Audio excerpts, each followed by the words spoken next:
Napadaan ako sa Puukan. Diyan sa Makahadok papuntang Gitol. Tapos nakita ko tong mangga, ang daming bulaklak. Alam niyo ba ang tawag dito? Ang tawag dyan ay Pigeon Orchids. Welcome po sa ating panibagong bulaklak serye.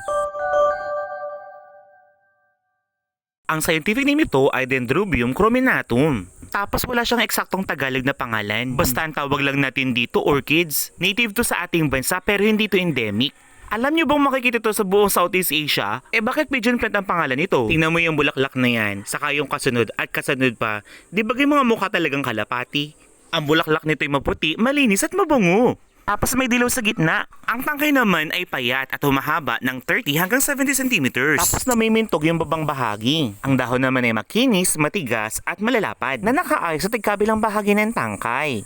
Ang ugat naman niya maliliit lamang. Tulad ng ibang orchids, epiphyte ito. Ibig sabihin nakatira sila sa mga kahoy. Pa-like, follow, share naman. Para sa iba pang kwentong orchids. Hindi ito mahirap palakihin. Basta ikapit mo lang ito sa puno, mabubuhay ito. Sanay na ito sa ating klima. Kaya lang ang bulaklak niya napakabilis malanta. Kaya pag namukad ka to, dapat ready ang phone mo. Dahil bihira lang ito makita. May dalawang paraan ng pagpaparami nito. Cuttings, pagputol-putulin mo lang. O kaya ay pagpapasupling. O ano, magtatanim ka na? Halina't gawing makulay ang mundong ito. O siya, hanggang dito na lang. Maraming salamat sa panonood.